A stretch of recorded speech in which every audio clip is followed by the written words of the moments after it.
Hi, citizens of the YouTube. My name is Kat, and welcome to my little video ranty thingy about feminism in geek culture. Yeah, I told you this was coming. So, a book that I will be referencing a bit in this video is Fangirl's Guide to the Galaxy by Sam Maggs, and I love this book. This book is awesome because it has in it stuff like making nerdy friends, cosplay, fan fictions, and attending a convention, which that is on my bucket list, definitely. I'm getting way off topic. Anyway, so the first thing I want to do is read this little thing off the back of the book, and I guess you could kind of call it the Feminist Geek Girl Creed or something like that. I don't know what the actual word for it is, but it's pretty cool. So. I am a geek girl, and I am a feminist.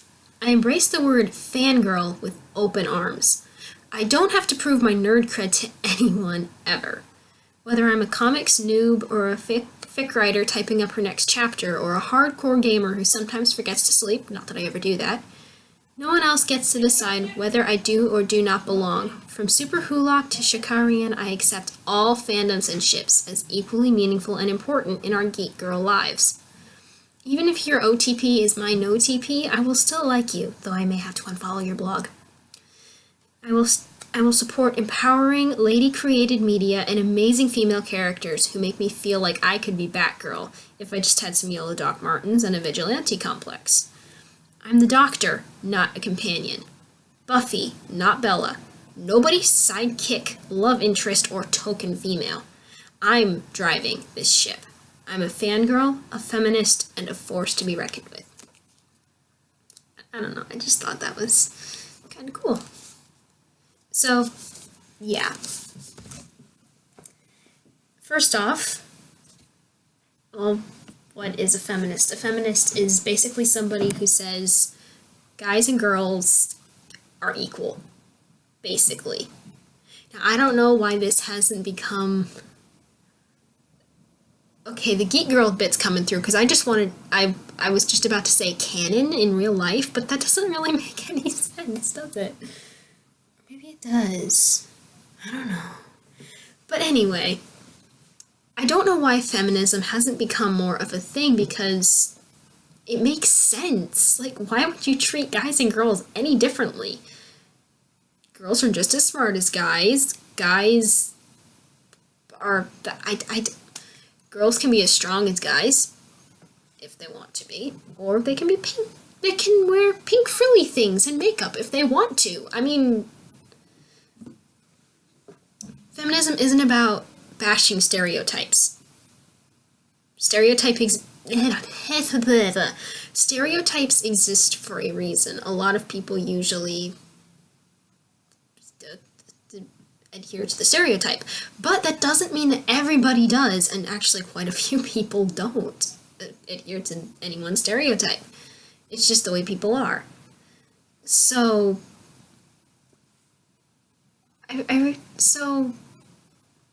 it's okay to adhere to a stereotype, but it's also okay not to adhere to a stereotype, and it's perfectly okay to treat... It's not okay to treat everybody according to the same guidelines, especially if those guidelines have to do with gender, like treating different genders differently. So I wanted to talk about this idea and how it goes into the geek culture.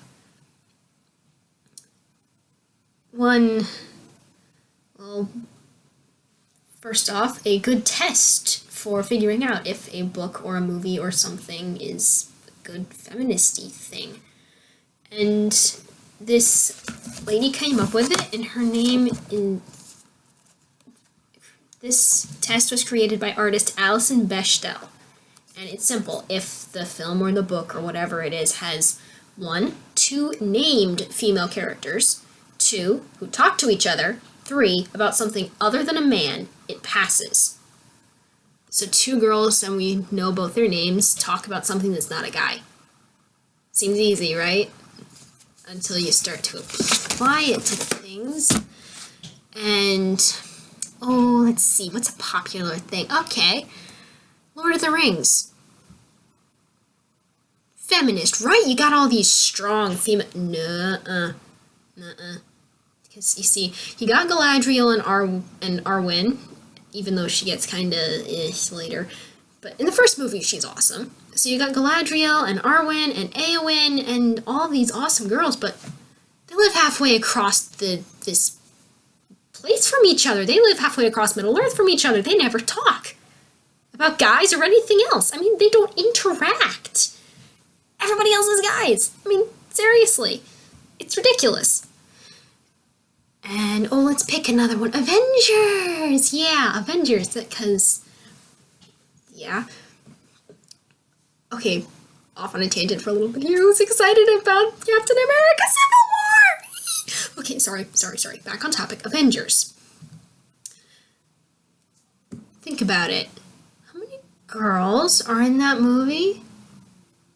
I'll give you a hint.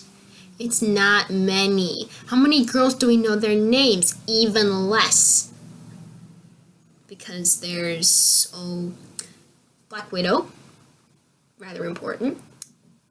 And Maria Hill.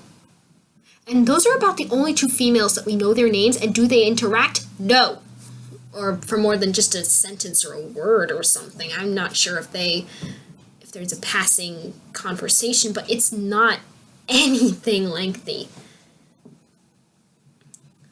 So, although, let's take this Bechdel test and turn it on its head.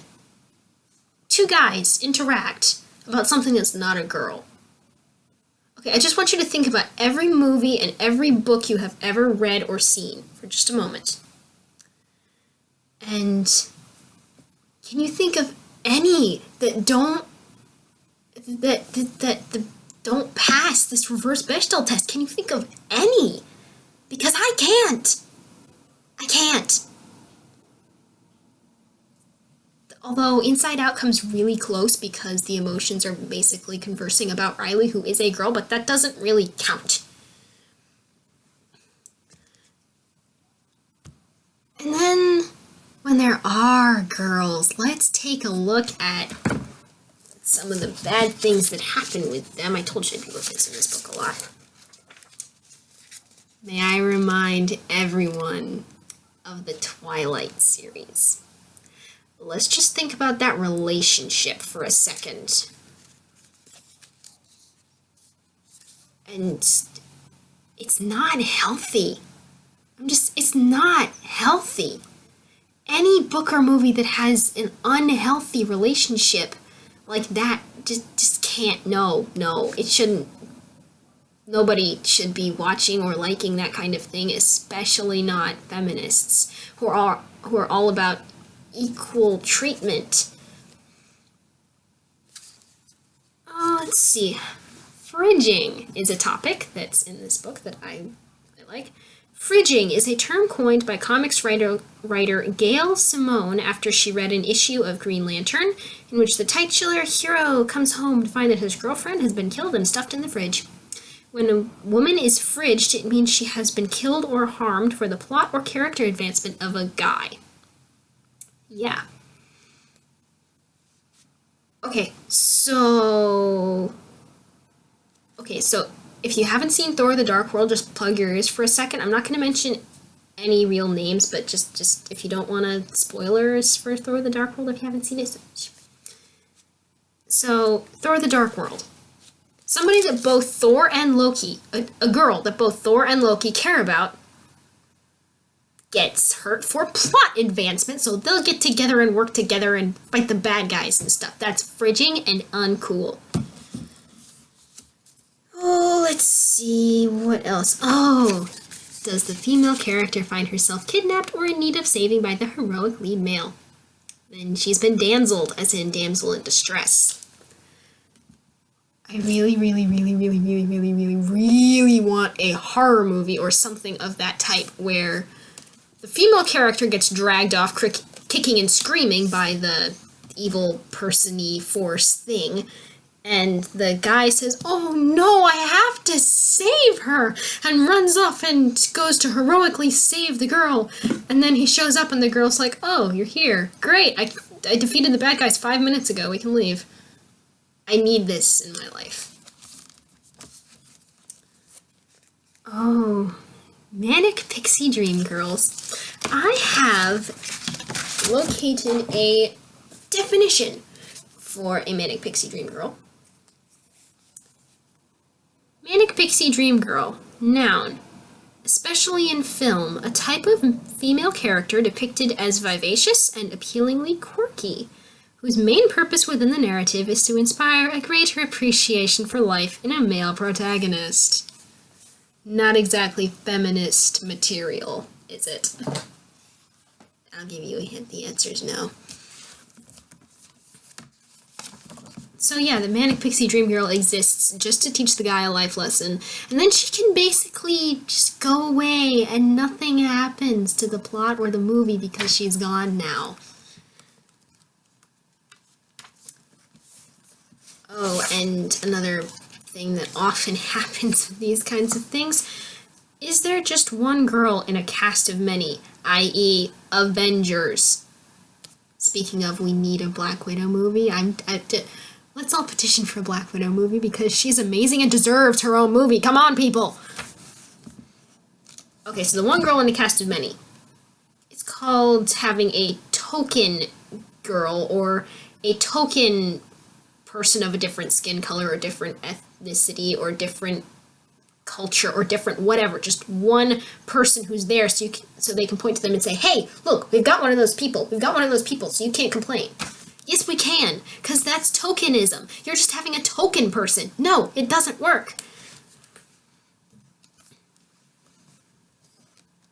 Yeah, having the girl on the show is not cool, not fun at all.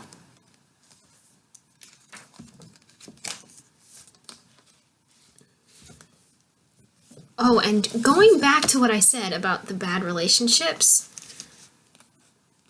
I'm just going to read off a list of things that if a guy ever calls a woman rude names or insults, acts in a way that scares her, stops her from seeing her friends and family, insists on making all the decisions, destroys her things or threatens her pets, threatens to kill himself if she leaves him, damages property when angry, abandons her in a dangerous or unfamiliar place, purposefully drives recklessly, views women as objects, frequently accuses her of cheating, or is often extremely jealous of her male friends, all of that counts as domestic abuse, even if he never physically harms her.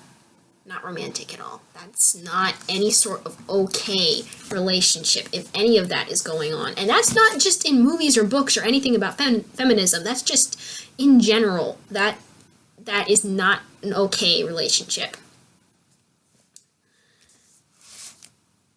So I've spent this whole time railing about how badly feminism can be represented sometimes, or ways to spot if it's not a feminism thing at all. However, it will come in just a little bit. I mean, when I next upload a video, I don't know when that'll happen, but it will eventually soon. Part 2, where you will see what I have on my magical shelving unit of paraphernalia. Lots of books and movies. I'm excited. And I will show you strong female characters. And this is gonna be fun. Till then, bye-bye, guys.